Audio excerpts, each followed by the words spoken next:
This video is going to be talking about a book that I'm listening to at the moment called Oops by Hywel Roberts. I'm nearly finished.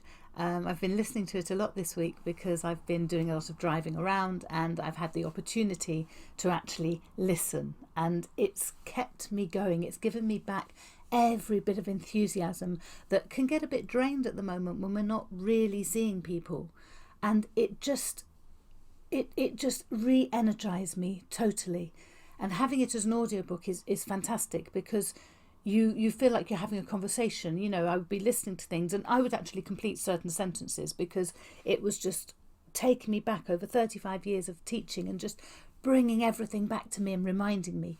It's so good. I've got a paperback version coming because I want to be able to put little tabs in for certain points, because when I'm working with the teachers and Senkos that I work with, there are bits that I would want to read out when I'm lecturing and things like that, because I just think it's phenomenal. It really does, as I say, it really energizes you, which we need more than ever at the moment, because we need to have creative ideas, and we can do some of these creative ideas with our online learning and our time at the camera, at the with the website and all the rest of it, all of that, but also things that we can set the children off doing. So it's important to have this creativity at the moment more than ever, because just sitting there in front of a screen is not the most exciting way of learning.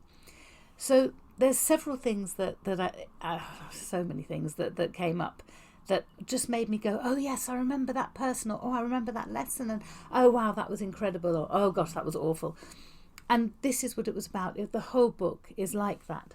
So one of the things that's really important is he talks about people being radiators or drains. So are they people who energize you and warm you, or are they people who drain the life out of you? And we've encountered all of them in our years teaching, I'm sure. I certainly have. I was very fortunate in my probationary year. I've been teaching that long that it was called a probationary year, not an NQT year in those days.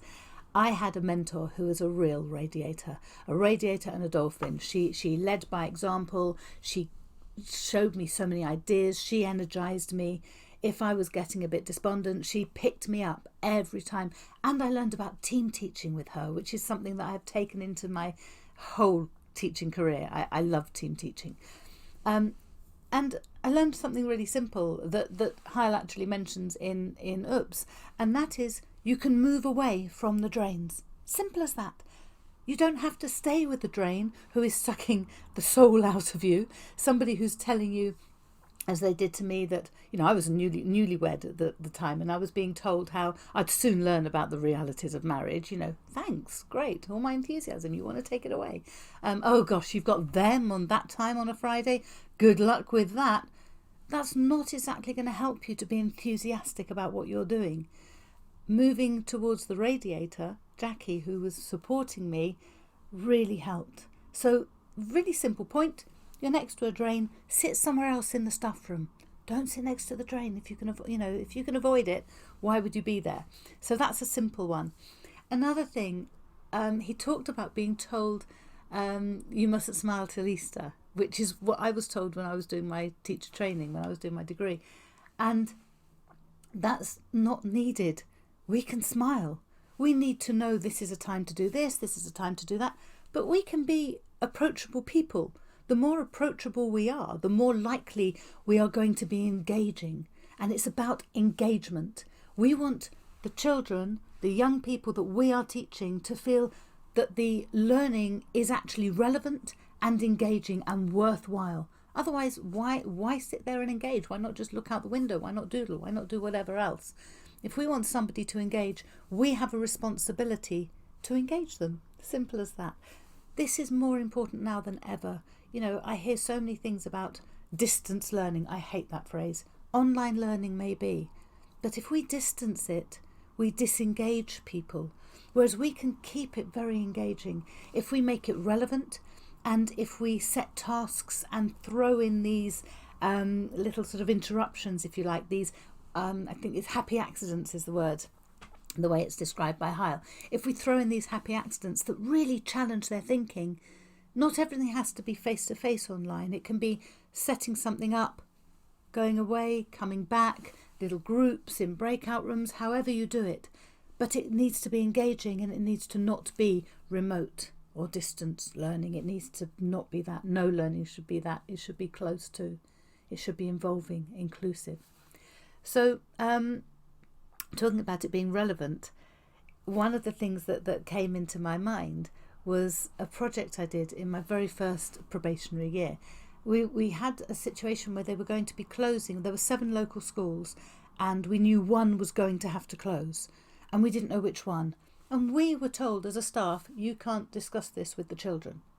Well, all the children wanted to talk about was whether their school was going to survive.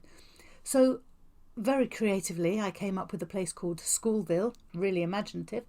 But I set up Schoolville, and it happened to have 7 schools that just happened to have the same sort of dynamics as the schools that were in our own area. Obviously, they had different names, and it was nothing to do with that.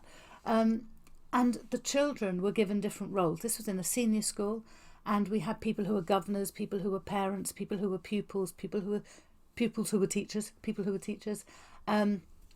on the council, all different roles, and we performed different things. We had debates, we had letter writing, we had newspaper articles, we had live television and radio broadcasts, all this thing within the classroom. But it was very real to those children, and they could get out there all those things they wanted discussed to do with the school closures. Our school wasn't closed, by the way, in case you're wondering. Before I move on to some other projects that we did over the years, there's something which he mentioned which really got to me, and he talked about every lesson being every lesson and every day being fresh. So you don't hold on to a grudge from the previous lesson. If a pupil has wound you up, and let's face it, they know what buttons to press. They're really good at this. We are the adults. It's our duty to start again, to show them how you can repair things, how you can move forward, and not be harping back over, oh yeah, well you... Okay? I had a colleague once who really used to focus on the negative. And if a pupil had wound her up, that would go on. She would hold that on. Well, that meant his behaviour in future lessons got worse and worse. Once she saw him in a different environment where he was engaged, she saw a very different child, and we were able to discuss how this could happen and so on. But this grudge, we're the grown-ups, we can't be doing that. So another child, totally disengaged, English, just nothing. All he wanted to do was he played golf, and he wanted to be on the golf course. That's all he was interested in. So we started a project where we had everybody, they could work on their own or in groups or in pairs, it was up to them, and they could have their own island. Within that island, they could basically make up all the rules, but everything had to be within the reality they had set themselves. So there would be letter writing, there would be description, there'd be designing the island, what did it look like, why, and then both have a visual of it, but also have a written description of it. So they've got the discursive writing. There'd be some form of conflict, and then they'd have to resolve that. So you've got the whole discursive stuff as well as descriptive. All sorts of different, you can imagine, I mean, it went on and on and on, it went wild. It engaged this child so much that I had him. From then on, I had him in English, because he knew that English was a lesson that could be engaging. I didn't have a book about golf, but we were able to create a situation where he could work with golf, other people could have whatever island they wanted, they could make it their own. But the rules that they'd set themselves, the parameters, remained in place. So again, it teaches them how to work within a set framework. And I've adapted that and used it in all sorts of ways. We had a very exciting one. It's about happy accidents and drawing them into the reality. So we had one, I was working with a colleague called Richard, and he had this brilliant idea, and we team taught, which, as I say, this is energizing, team teaching. And he set it up so there were weird prints on the school grounds, and then these enormous broken, cracked eggshells. What were they? We didn't know.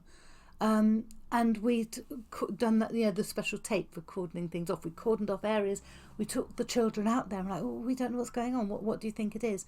And there was a teacher who lived in the grounds, and we got her to be interviewed about what had happened the night before. What has she seen? And the children had to plan the questions because she only had a certain amount of time that she could be with us, but she could explain what she had seen the night before, so they couldn't waste any questions.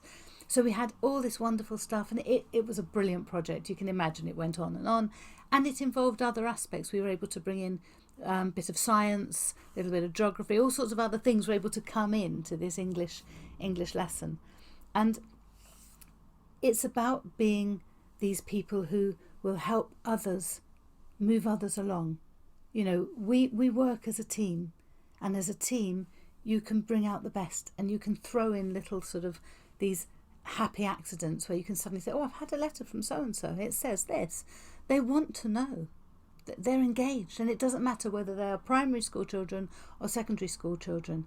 We had a group of, I worked in dyslexia provision in a secondary school at one point, and we were teaching Macbeth, and the children needed more help in being engaged.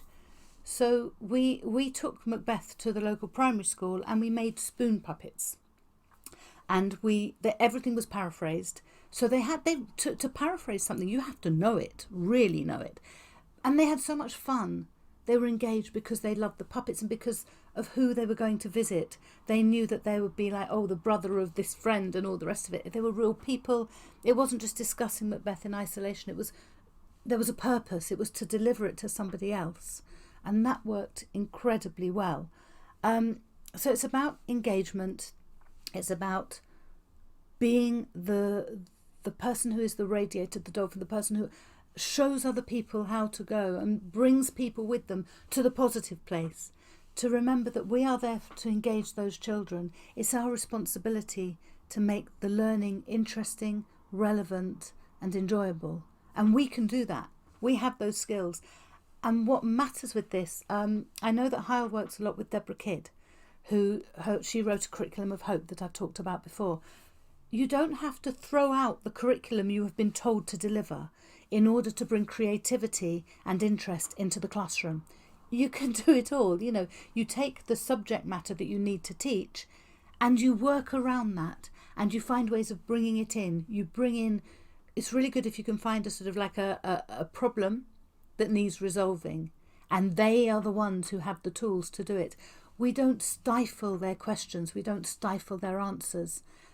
If we get asked a question, we don't dismiss it as irrelevant. We see the relevance of it and we throw it back. What do you think? What made you ask such a question? Where did that come from? Can you enlighten me? We show interest. If we're going to be wanting them to be interested in our subject, we need to be interested in them and their minds if we're going to bring them along with us. And we can all do it. We've got those skills, or why have we gone into teaching in the first place?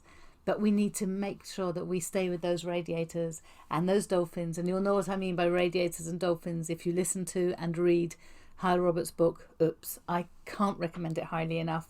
It's fantastic. It has just re-energized me, and it's going to be one of those ones on my shelf that gets taken off loads of times and just fingered through to just say, yep, we want to thumb this one and say, yeah, this is for you, this is for you, these are ideas. Take these ideas and run with them and make them your own, because we can all do that. We've got those skills. We are the grown-ups. We are the educators, but we can only educate people if we bring them with us and if we keep them interested. So let's get creative and let's get children interested in their learning. Thank you.